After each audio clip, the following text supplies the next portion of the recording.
one time I went to like this like dispensary back when I used to smoke weed all the time, and You mean last week? no, Way no, back last week. I don't do that anymore. No, I actually really don't.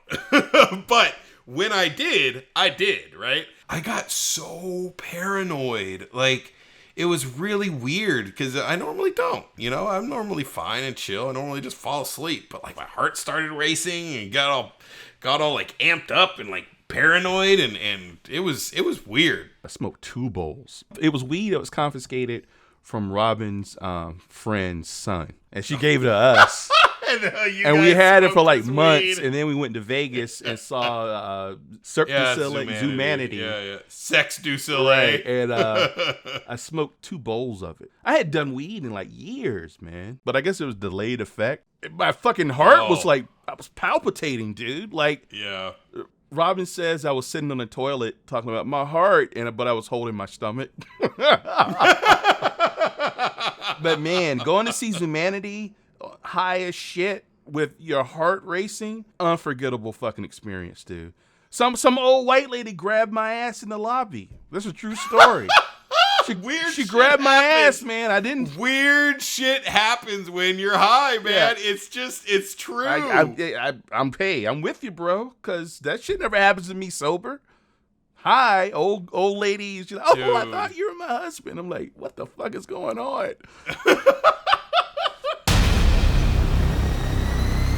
In a world of bad movies, 2 follically challenged men will stop at nothing to share their opinions of them. Their wives are tired of listening. But are you? This isn't the podcast you deserve, but it's the one you need.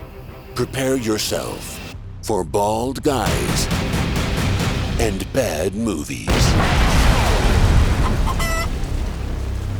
Welcome to episode 5 of Bald Guys and Bad Movies. I am your host, Troy, along with my co-host. State your name. Your name.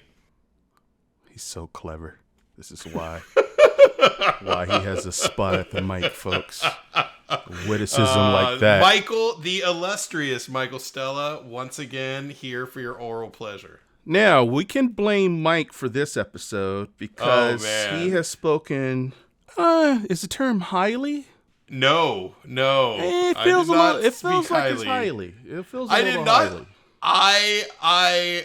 I prefaced this movie with, it is absolutely horrible, but it's so bad, it's worth watching, in my opinion. That's not exactly what you said. What you said was really badass and rad. Oh, I said it transcended the Rubicon of bad into the realm of watchable, and it could be so bad that it's possibly good. It destroys your mind and reforms it into a rainbow.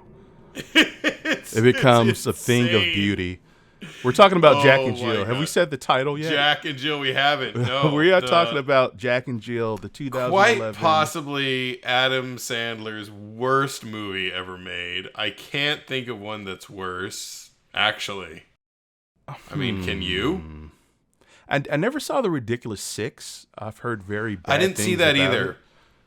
But I don't see how it could be worse than this movie. I really don't. I gotta agree with you on that one, man. I don't know. This is, here's the thing. I was thinking about this. We're gonna review this movie, and it's almost like stepping in a big pile of dog shit, and then complaining about how stinky the shit was, and how it stained your white shoe. Well, you knew it was dog shit. Right? Oh, right. Like, would you critique the dog shit? Would you say, why are you going to get mad at the dog shit? Yeah, you knew if you purposely before you purposefully stepped into Let me rephrase it. That's what I mean. Okay. If you purposefully you see a giant steaming pile of dog crap, and you say, I'm going to go step in it. Exactly. That's what I was trying to say. If you purposely it's not the dog shit fault. In a pile of fecal matter, that's a big pile of shit. If you step in that on purpose and then complain about it, you're the asshole. Yeah, I guess. Like, I mean, I had never seen this movie. I had. I knew it was absolutely awful, and I wanted to do a movie that lived up to the name of our show, man. I wanted to put a bad movie in there. Like one that was truly, actually a bad movie. Not like a badass movie. It was a bad movie. Oh yeah, you know I'm all about it. We got a list, folks. We got a list. we got some good ones. It's terrifying. I am not looking forward to it. Some of these movies. But I kind of am looking forward to it. like it's almost like the ones that it's either been so long that I've forgotten or never seen. That's kind of cool. But then the ones that are coming, like you see it coming a mile away, like it's a slow motion punch. Yeah, like, absolutely. Wow, that's gonna hurt. It's not here yet. I got time to make a sandwich. It's still gonna like cave my nose in. Well, let's establish a Sandler meter. Okay. What would be your top 3 Sandler movies? But Adam Sandler movies, not like real movies that have Adam Sandler in it, right? Like we're not talking Spanglish or Punch Drunk Love, like, you know, movies that are like actual movies. We're talking about... You want to divide it as the Sandler comedies? Yeah, you can't really like lump those in with the Happy Madison Productions. That's kind of my criticism. Like I felt like this concept, he could have done so much more. Because I think he's actually a good actor. Like when challenged. Like I love Punch Drunk Love. Oh yeah. I don't know if you ever seen that. He is a great actor. I haven't seen that newer one.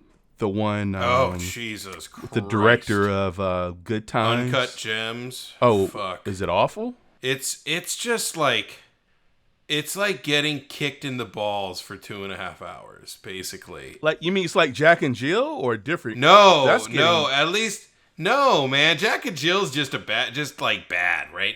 This. You actually kind of like feel bad for the dude, you know what I mean? Like, it's so well done. It's depressing. Yeah. Okay, it's so well done that you're just like, fucking get on. Like, it's bleak. It's just bleak. So let's just make it Sandler comedies. I mean, at the bottom, I would say is Jack and Jill. At the top, I would say Happy Gilmore. Would you say Jack and Jill fell down the hill?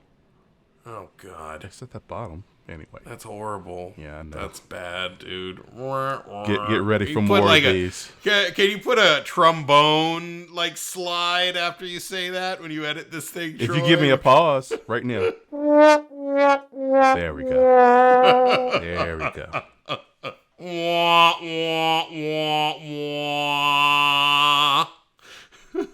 You know what? I would watch 89 minutes of you doing that as opposed to Jack and Jill. Just you in a loop. Wah, wah, wah. Oh, all right. I'm ready for the second act of this. Shit, that's so funny. How are they going to end this one? I don't know. So what's your favorite Adam Sandler comedy? My favorite is Billy Madison, dude. Like really, his first one out the gate, I really fucking enjoyed Billy Madison, and there's an anarchy to that film. Like there's enough plot there to give it an excuse to be a movie, but it's a string of ludicrous, crazy, and this is Sandler coming straight off of SNL. Yeah. You know, when he was the freshest, newest, hippest thing, right? His take on comedy, at least as I recall. You know, him and Farley and Spade to a degree, and Rock to it as well. But anyway, yeah, I love Billy Madison. Stop staring at me, Swan. I mean, there's just so many stupid things in that movie. No, it was the penguin, right? The penguin who was like, every time he would get drunk, would like chase him around, like it would show up. This is what are you doing back here? There was that, but the Swan line was in the bathtub. Like he's he's going, he kind of looks and like, Doyle rules. Stop staring at me, Swan. Like a little Swan bottle. And after that, I would say I really like Big Daddy. Really? Yeah, I actually enjoyed that. But it actually felt like a real movie, like a real stakes. I just remember being surprised. Like I went in expecting stupidity, and there was some of that, but it was there was heart to that film. So yeah. Third, I don't know what the third would be. I know people love Happy Gilmore. I just felt like that's my favorite. Yeah. That's my favorite one. That's the top of the list for me because I liked that it didn't go into the realm of whoopity doo doo. You know like I felt like yeah, exactly. Like I like that Happy Gilmore and Waterboy are probably my two favorite ones. I don't know. I might put Waterboy at 3 and then Happy Gilmore. I don't know. But anyway, it's a close third. Yeah, well, Billy Madison is like renowned as like everyone thinks that one's the best, and I think I'm in the minority when I say Happy Gilmore. Waterboy, I think, is pretty high up there in most people's lists. But to counter that, I've heard more Happy Gilmore than I have any conversation. Really, and I haven't had a lot of these conversations, by the way, about what's the best Adam Sandler comedy. But a lot of people, like my wife, she likes Happy Gilmore better than Billy Madison. Will say also, there's like a nostalgia factor for me because my dad was always on location. He was like always working his ass off, And Happy Gilmore happened to be out on one of the days he was home, and we saw it together. And I was like, Dad, we should see this movie. It's a comedy. It's about golf. You'll love it. Golf raised there. Yeah. Oh man. Yeah, that guy's a beast. At the course he takes everyone's money. Not to shit on your memory, but maybe in his mind, hey Dad, let's go to a movie. He was about to say, okay, how am I gonna get out of this? It's about golf and I'm in, son. Been looking for an opportunity to bond with you. But let's get into Jack and Jill. Okay. And the utter first thing I wanted to bring up is the cast. How did they get all these people into this movie? I'm glad you mentioned that because I'm watching it and I'm seeing Katie Holmes and I'm thinking, yep. Did you turn right down after the fucking Dark Knight for this? No, she didn't turn it down. They replaced her. They did not want her back. Why was that? Because people couldn't stand her. Oh, she was difficult. No, people didn't like her as Rachel Dawes. They wanted someone who could do a better job. What you mean? You mean the audience wanted someone else? Yes. You didn't know that? That like people hated her in Batman Begins. That's news to me, dude. Yeah, dude. Like I'm a continuity Look it up. hound, and it just bugged the shit out of me. Maggie Gyllenhaal, she was fine, but I don't know. But anyway, Nah, I get it. Well, she landed, well. She was in Jack and Jill. So go ahead. You were saying cast. Who else was in this abomination? We got Johnny Depp for a little cameo, which was in my favorite scene of the movie. Yeah, if you want to call it a favorite, it was the only thing that made me like actually chuckle. Like, yeah. But go ahead. There were a couple things that make me laugh in that movie. Like that's the whole thing. Like it's a horrible movie, but in my opinion, there are at least 5 moments that made me laugh out loud, or at least made me gasp. Like, oh my god, I cannot believe they just did that. You know what I mean? But go ahead, Cass. You were saying who else? I'll shut up. So who else was in it? The Bruce Jenner was in it before the sex change. Oh boy, when I saw that, I'm like, shit. oh wait, yeah, we are in the time machine now. and then this is the one that I thought was the best.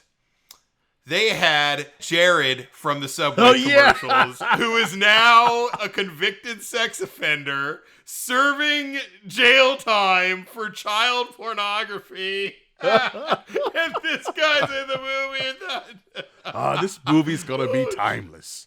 We got Jared. Exactly. We got Bruce Jenner. It'll live for the ages, just as it is. Oh, shit. There'll be nothing distracting in this movie. It had Regis Philbin. It had, who else was in it? It had Shaq, in one of the commercials. Oh yeah, and then they showed Kobe Bryant, and I was like, Kobe. It's so sad. Oh, you know what I mean? I didn't even spot him. Was he on the? Yeah, well, he was playing basketball when they were at the Lakers game. I was like, oh man, yeah, they got the GOAT. The sad cameo, Norm Macdonald. Yeah. That made me feel a little sad when he popped up. One cameo that I loved, though, was David Spade at the end as the slutty chick in the blue dress. Oh, my God, dude. It was so good. I mean, that's some true friendship because they really have to thank Adam Sandler because he's keeping those boys, he's keeping his homies employed, dude. Absolutely. Schneider, Spade. Oh, Tim Meadows popped up in it. Al Pacino, dude. Have you mentioned? Al Pacino. That's the That's the biggest. Dunkaccino, baby. That's the Dunkaccino. Oh yeah. Oh, Jack and Jill. That's the biggest get for this movie. They have fucking Al Pacino. What's the plot, Mike? 10 words or less. What's the plot of this movie? Literally, the whole plot is they need to get Al Pacino to do this commercial. He won't do it. She wants to get a boyfriend because no one loves her. And they go to this basketball game where they're trying to talk to Al Pacino, and Al Pacino sees Jill and is completely in love with her right away. And she wants nothing to do with this multi-million-dollar. Oh wait, Oscar-winning actor, living legend. But we got to talk about that. They play stickball in the house, and she hits the ball and breaks his Oscar. And she's like, "Oh my gosh, I broke your little guy. I'm so sorry. You must have plenty of those." He's like, "Oddly, he's like, you think so, but oddly enough, I don't." What a great joke. Adam Sandler ends up orchestrating a thing where he's trying to have them meet up, right? But Jill will not go out there because she does not want to meet him. And so he dresses up as her and goes and meets Al Pacino. And Al Pacino proceeds to explain why Adam Sandler character is a fucking asshole and doesn't deserve someone as nice as his sister. And he realizes he's an asshole, goes back and makes amends and with his sister and spends New Year's Eve with her. And they all love each other afterwards. One of the best gags with Al Pacino is when they're talking about him having the mental breakdown on stage because someone's cell phone is ringing, and then later on he acting and doing the same play, and then the cell phone start ringing. You see his eyes get big. He's looking out at the fucking audience, and then he looks down and he realizes it's his phone ringing on stage. And look, and he takes the fucking call. My favorite part is his stand-in. While he's talking, he's like, "Mr. Pacino, you want me to take over?" He's like, "Oh, no one's here to see you. Go away." No one wants to see you. And you know what? He's right. I'll watch Al Pacino have a private phone call on stage. Yeah, I'd be more than happy to wait, man. Take your time, Al. That's fascinating. Yeah, totally. It was so good. Come on, that was a good part. That was a good moment. But this is fucking funny. This is the core point. There's a good movie in this. Yeah. And this is how you fix it. Because Al Pacino it's so out of place. It's kind of like you said, it's an oddity and it's fun. Yeah. To see him playing a role he never gets to play. It's so weird. Sandler playing the normal guy is actually fine. It's his cringy, fucking awful sister that he plays. You know how you fix it? You remember Tootsie? This could have been his Mrs. Doubtfire. Whereas through happenstance, maybe he's at a costume party, he's dressed as a girl, and Al sees him and falls in love, and then they're like, "Oh, you got to keep this going, at least till we get and he has to pretend to be this woman that I don't know. I would have rather seen that movie, right? A Adam Sandler take on Doubtfire or Tootsie, as opposed to creating this awful fucking character. Yeah, it was. I mean, I'm not. She's fucking horrible. She's the worst horrible. part. His sister is the worst part. Around her, you have the framework for something that could have been a passable comedy, at least. Right? Because you're right. Because there's scenes. There's scenes. There's scenes of Al on stage. There's scenes of Al. It's mostly scenes of Al, right? At the basketball game. Dude, yeah. The scene's what do you want? Johnny Depp. What do you think? I'm here with my rabbi? He said, "Why are you wearing the beard?" "I don't want anyone to know who I am." And then he goes to Jumbotron. They're both up there. Yeah, and it slowly zooms in on him and it says Al Pacino. There was 2 fart jokes in the first 23 minutes. I looked at the clock you know, at TV, like, wow, this is another fart joke. Really? Like, you don't have to. The more subtle shit, like we just talked about, was actually kind of funny. Yeah, it was good. That's what I'm saying. There were funny gags in it. It was such a lazy script, dude. Yeah. Lazy. Oh my god. And yeah, oh, you didn't like the fart joke, huh? The baby fart joke? The baby fart joke was funny. Which one? There was like when he farts in the bathtub, and then it cuts to her and she farts in the bathtub and just goes like on and on and on. And then she took a dump. The chimichanga bombs. Oh, you dropping chimichanga bombs. And then, it's funny. We can hear her taking a dump. You hear it? She's talking to him through the door. It's so funny. I want it, like, every time Al was off screen, I want to go back to Al and have more antics with Al. You know what I mean? Like, yeah, Al was the movie. Like, he really should have. And I go back to it. If he had just altered the script a little bit. I love the fact, though, like, whenever she brings up a movie and she describes it, they're like, "Oh yeah, that's like Pretty Woman." No, it's not Pretty Woman. Yeah, it's this other movie. Every time, the one with the boat. You mean Titanic? No, it's not. No, not Titanic. It's the one where the boat it sinks, and they're like, "Yeah, Titanic." No, why do you keep saying that? I thought that was a pretty funny little gag that they kept up through the whole thing. So we talked about the racist part in Demolition Man. Oh, right? Okay. Right? I'll let you. I think I know where you're going, but go ahead. So, holy shit. This movie has one of the most racist scenes towards Latin Americans I have ever seen in my life. Like the fucking grandma with the one tooth, and they're constantly feeding her jalapenos. Like, what the fuck is this? What am I watching right now? That's not even the one I thought you were talking about. I thought it was like, I mean, that whole character, right, was so the guy. Fucking extreme to like the stereotypical Hispanic guy. Yeah. Oh yeah, I'm kidding. And what was with his fucking hair, dude? The guy couldn't have a decent haircut. Was that a wig or was that a? Yeah, pretty sure it was a wig, man. But I thought you were gonna say the scene at the end. She realized she was in love with the gardener, and he and his kids expressed the love, trimmed her bushes to look like a heart. I don't know. I just felt like, okay. Why was that racist? Because he's a gardener. That's the only fucking way he can express himself, by trimming hedges. But I mean, like. No, but I mean, he's, that's his craft, so that's what he does. Oh, like, right. Okay.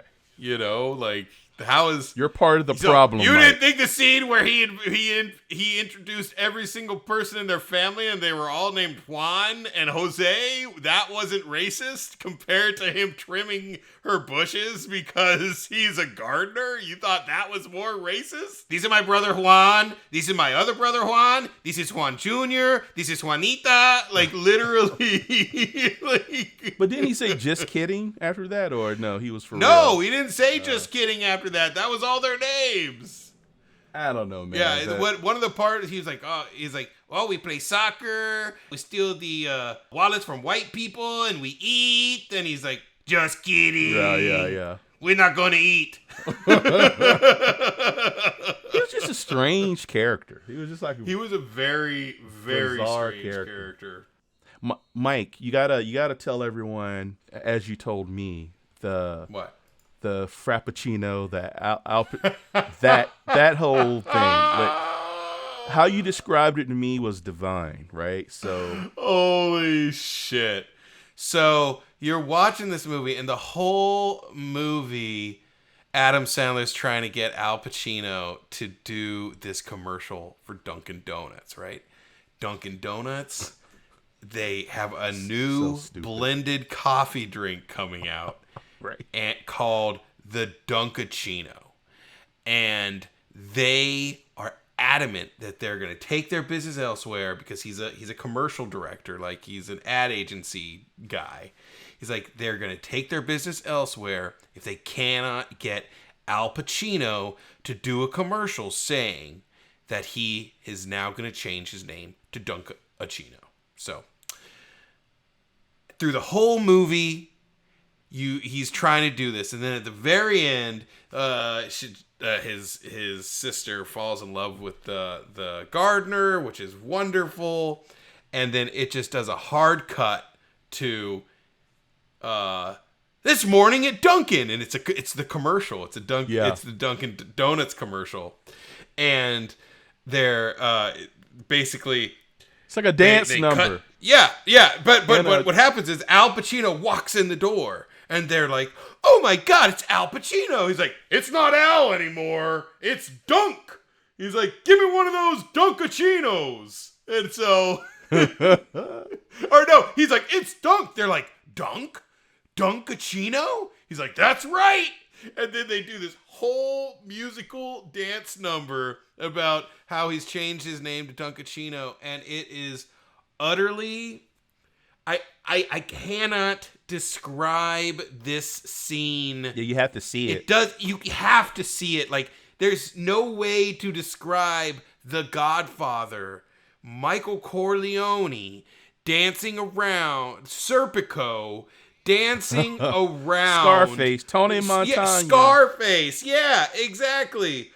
Like dancing around singing Dunkaccino, the Dunkaccino theme song.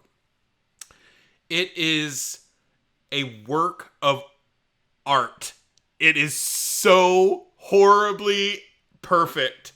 And at the very end, the commercial ends, and he looks at Adam Sandler and he says, "No one can ever see this."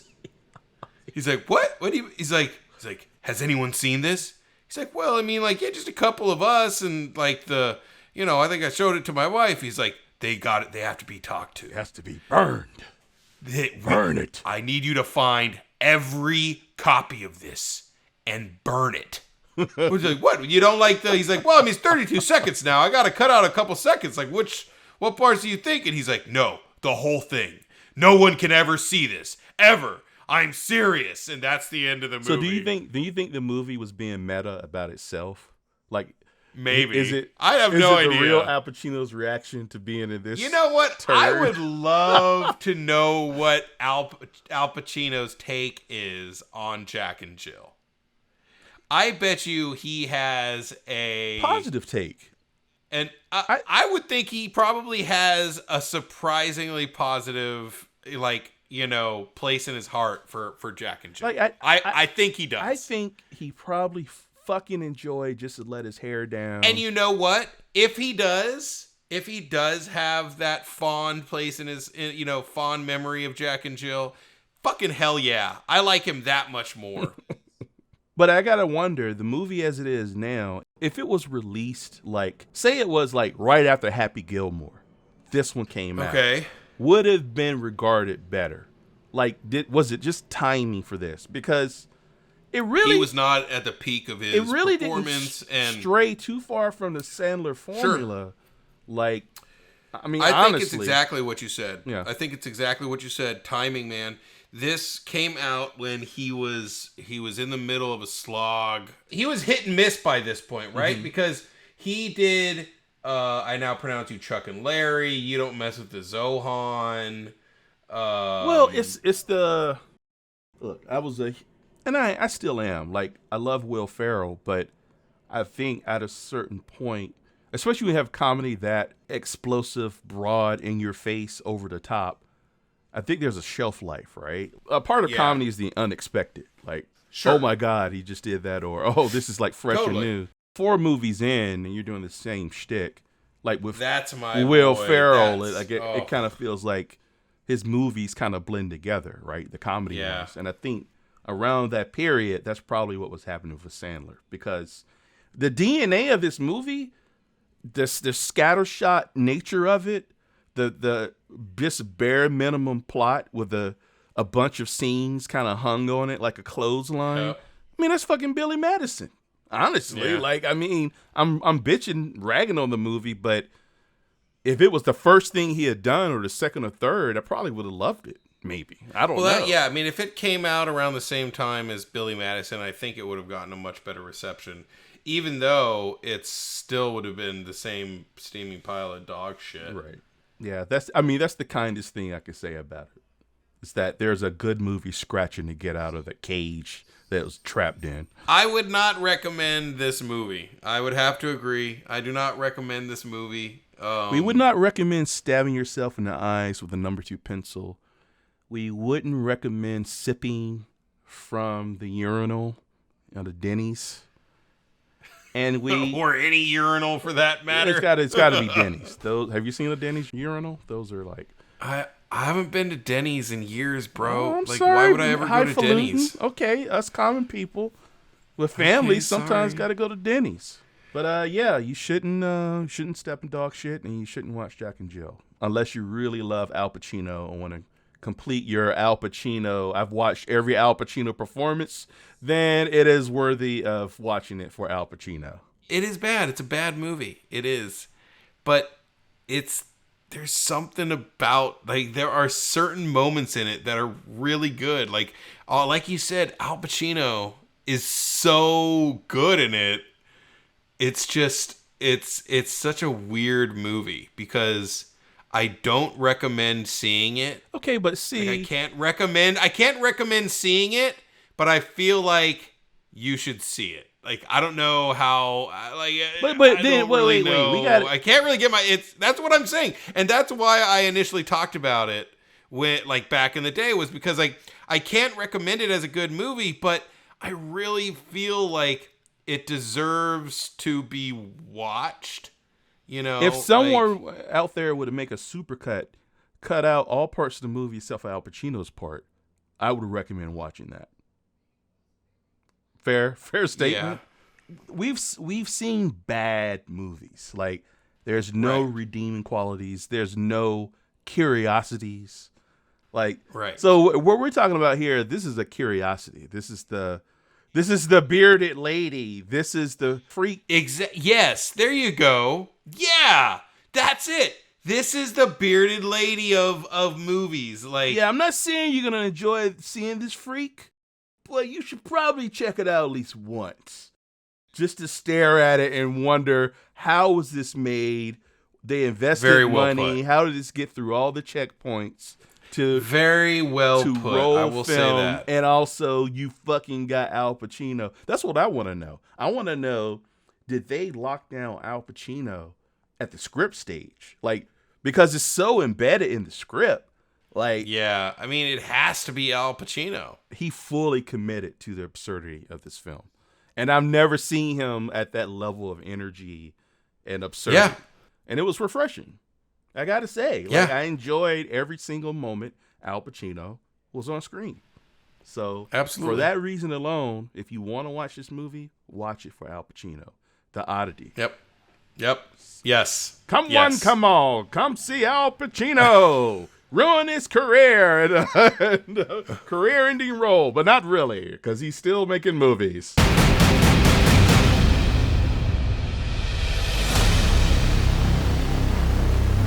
Although it features an inexplicably committed performance from Al Pacino, Jack and Jill is impossible to recommend on any level whatsoever. Are you reading the movie poster? That's what it... the movie poster. Yeah. All right, dude. Well, if that... Okay. We good? We done? We need any sort of good night, good luck? Adios. Adios! I'm kidding!